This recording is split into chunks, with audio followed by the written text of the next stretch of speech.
Tidak, seandainya saja tidak ada cinta, hal yang mengerikan itu tidak akan pernah terjadi.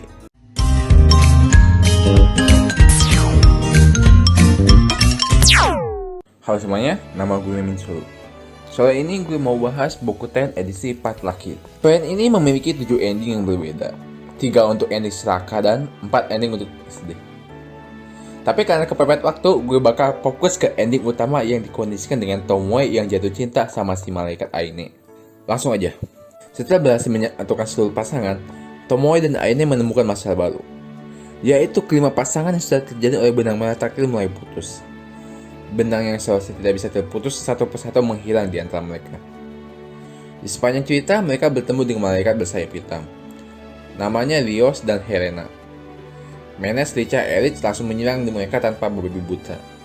Tetapi karena mereka lebih kuat, mereka bisa kabur dengan mudah. Menes bercerita bahwa malaikat bersayap hitam adalah malaikat yang telah membunuh malaikat.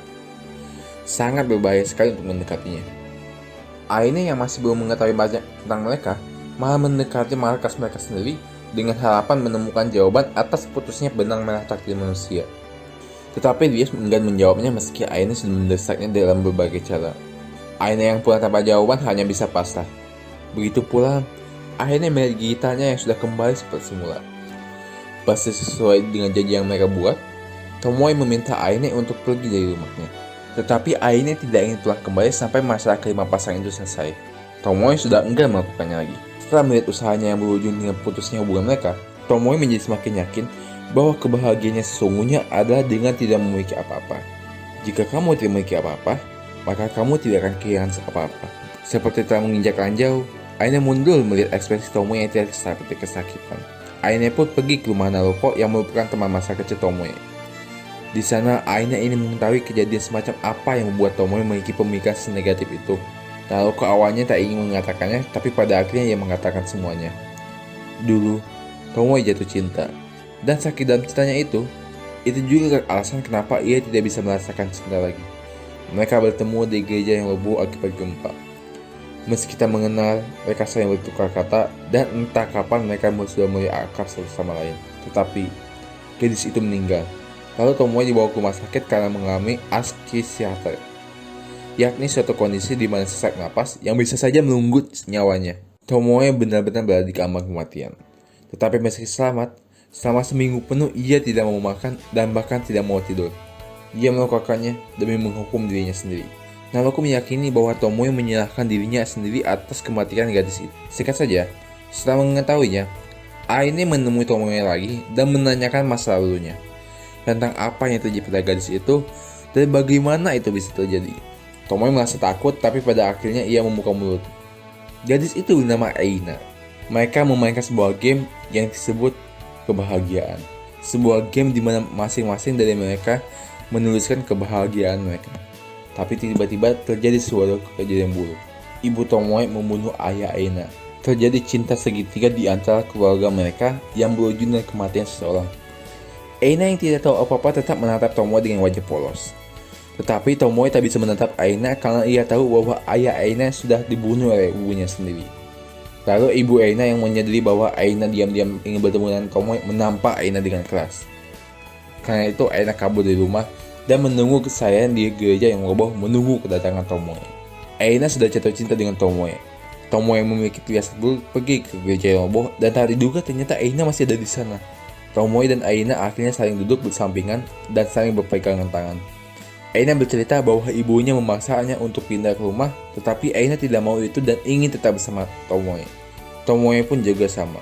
Aina mengatakan, "Mari menjadi malaikat."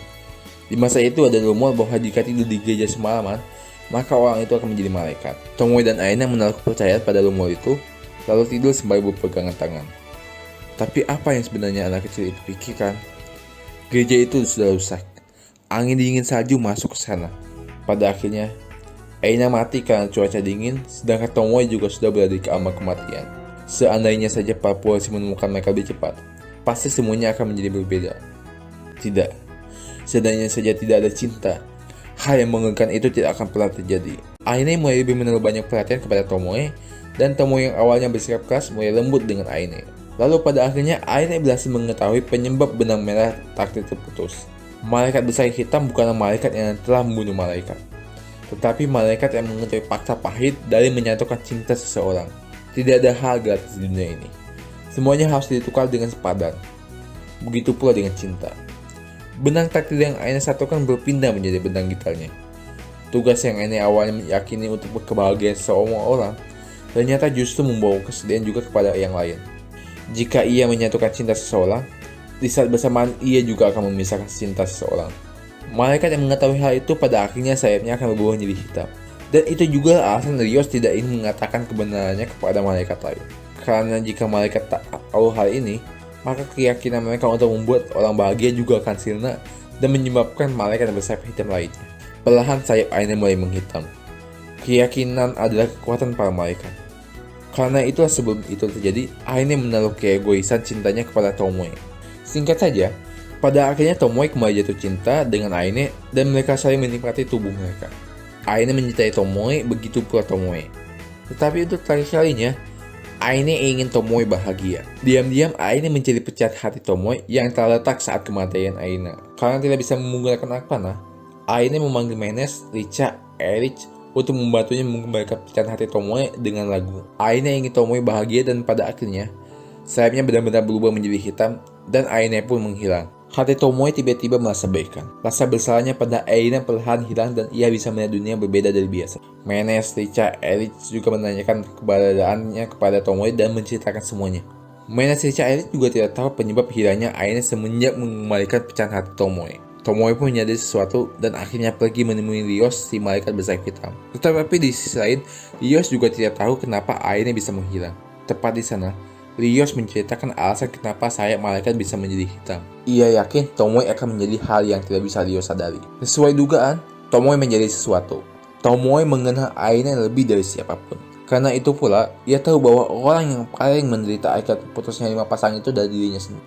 Singkat saja, tiba-tiba Tomoe bertemu dengan salah satu orang yang benang merah takdirnya hilang, Ukut Sukayo. Kayo bercerita meski Shunsuke sudah selingkuh, tapi ia akan tetap mengejarnya dan mencari kebenarannya.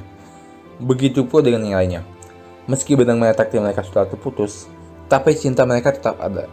Singkat saja, rupanya di jari kiri Tomoe ia melihat benang merah takdir. Ia mengikutinya dan akhirnya menemukan Aina. Tomoe mengatakan segalanya tentang 5 pasangan itu. Tanpa benang merah takdir, cinta mereka tetap akan selalu ada. Singkat saja, mereka berdua akhirnya sadar bahwa cinta bukanlah sesuatu yang diikat oleh semacam benang merah takdir. Manusia memiliki kemampuan untuk menumbuhkan cinta mereka dan mengobati diri mereka sendiri. Banyak hal buruk terjadi karena benang merah takdir. Karena itulah Tomoe dan Aina ingin menghapusnya dan mengembalikannya lagi. Para malaikat pun setuju. Singkat saja, ternyata para malaikat dibentuk oleh bumi itu sendiri untuk menolong manusia, tetapi justru malah membuat petaka lainnya. Dan rupanya Aina adalah reinkarnasi dari Aina itu sendiri. Alasan dari reinkarnasi Aina juga ternyata sebagai wadah atau alat untuk mengembalikan kembali semua kekuatan dari benang merah takdir atau lebih tepatnya para malaikat ke dalam bumi. Tetapi jika ia melakukannya, maka ia akan menjadi satu-satunya malaikat tersiksa dan para manusia termasuk Tomoe tak bisa melihatnya lagi, bahkan ingatannya juga akan dihapuskan di dunia ini. Singkat saja, Tomoe tak mau Aina yang ia sadari Aina itu sendiri pergi ke dunia di mana ia akan sendirian. Aina menghilangkannya dan mendoakan yang terbaik bagi Tomoe. Tapi sayang lagu Aina tidak cukup untuk mengembalikan semuanya. Di saat itu pula muncullah keajaiban pada tubuh Tomoe. Tomoe mengeluarkan sayap dan ia terpilih untuk menjadi malaikat untuk menggantikan Aina yang tidak bisa melakukan tugasnya. Aina yang mencegah tak bisa berbuat banyak. Kekuatan malaikatnya perlahan menghilang. Tetapi dengan panahnya, Tomoe mengembalikan semua malaikat ke tempatnya semula.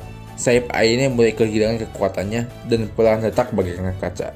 Aina yang melihat pengorbanan Tomoe menggantikan dirinya tak ingin melepaskan pelukannya. Perlahan demi perlahan, tubuh Tomoe mulai transparan. Ingatan Tomoe, kesadaran dan kehajiannya perlahan menghilang dari otak Aina. Tepat di saat Aina terjatuh di langit, semuanya sudah ditentukan untuk kali ini. Tamat. Untuk epilognya diceritakan posisi Tomoe digantikan oleh Aina dan klub cinta Aina tetap berjalan meski semua ingatan tentang Tomoe sudah tidak lagi di dunia ini.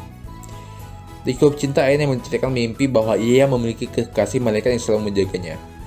Dan tepat di atap sekolah, diperlihatkanlah sosok Tomoe yang sudah berwujud malaikat melihat Aina bersama kawan-kawannya.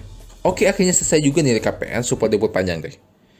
Jujur gue gak tahu harus ngomong apa lagi, tapi cerita di PN ini spicy-nya banget. Dan apalagi adegan 18 TH-nya ini benar-benar jadi bagian dari cerita dan bukannya sebagai pemuas. Apalagi ini PN banyak sekali musik enak didengarnya.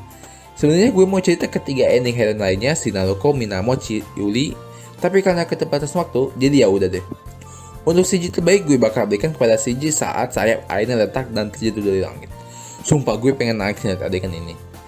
Airnya yang tidak ingin melupakan Tomotejo tak berdaya. Sayap hitanya letak dan ingatannya mulai terkoyak.